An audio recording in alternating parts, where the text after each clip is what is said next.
The EM10 Mark II versus the A6000. Wow, this is a super popular comparison. This will not be an easy comparison. Luke Skywalking on these haters. Celebrate every day like a birthday. Things come to those that wait up. What is the deal, beautiful people? My name is Ramon. This is LD Photo, a proud member of the Lifestyle Defined group. And on this channel, we have these conversations and discussions around our passion, which happens to be photography. Today's video is an AMA, and today's question comes from viewer Kieran. And he says, hey man, I was hoping you could help me choose between an Olympus OMD EM10 Mark II, good camera, or a Sony A6000 for landscape photography as a beginner. Sometimes low light conditions, and will be carried with me on a 4,200 kilometer travel on foot through the US. Damn son, that's some serious backpacking. Both come with kit lens. Appreciate the feedback. Well, this is, I know these videos or these questions come up so often. I would first advise you to go back on the channel and search for OMD versus A6000. I think at this point I have like 2 of these videos, but I try to answer each person personally, you know, because I get it. Each situation's kind of unique to each person. So interesting that you're telling me that the Olympus is 300 pounds and the A6000 is 500. I don't understand why that would be. I would think the Olympus is a much newer camera, and I would say a more advanced camera. So I thought that's interesting that it's cheaper. And if the Olympus Mark II is $200 cheaper than the Sony A6000, then that's your answer, my friend. Olympus OMD EM10 Mark II. I mean, but trying to stack it up, there's some give and takes here that kind of place these cameras at a standstill when you weigh all the factors. You mentioned for photography, for landscape photography and some low light stuff. For landscape photography, I tend to go with bigger sensors, because the bigger the sensor, the more detail you can capture. And that would mean that the Sony would be the winner here, because the Sony has a bigger sensor. The Sony's the APS-C, and the Olympus is what we call micro four thirds. So there's that.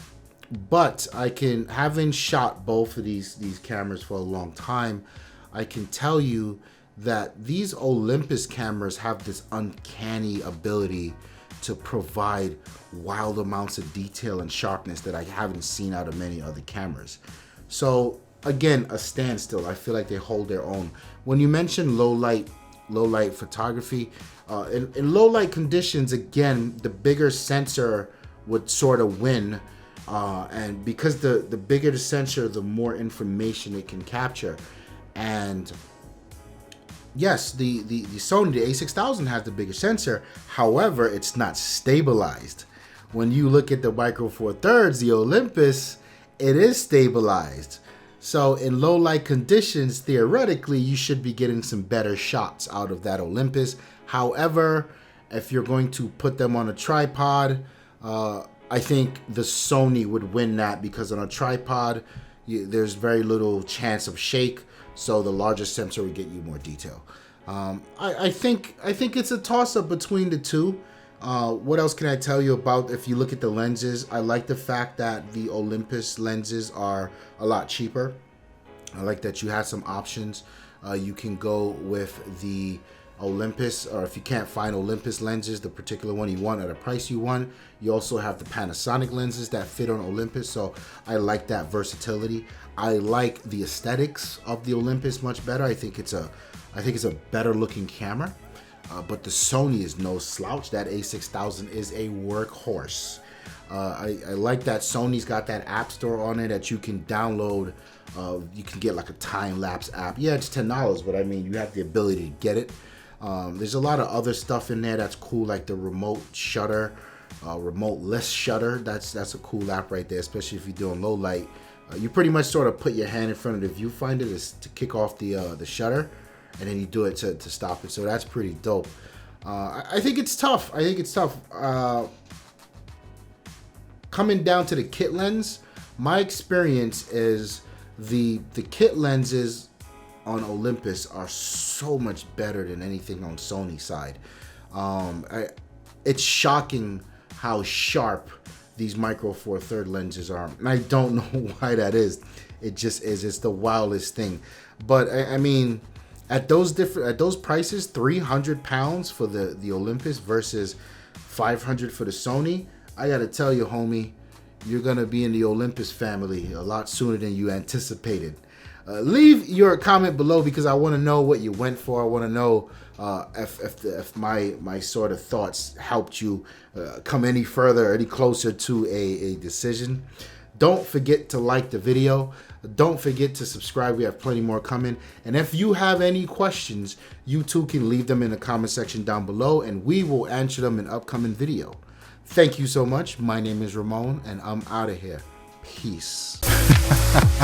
Well, I guess, and the reason we started Lifestyles Defined is because if we weren't on camera arguing about these things, the technologies, the phones, the iPhones, the Androids, the cameras, the games, we'd be on the phone arguing about it.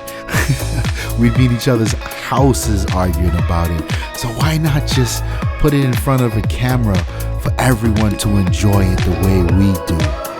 That's what Lifestyles Defined is all about. We just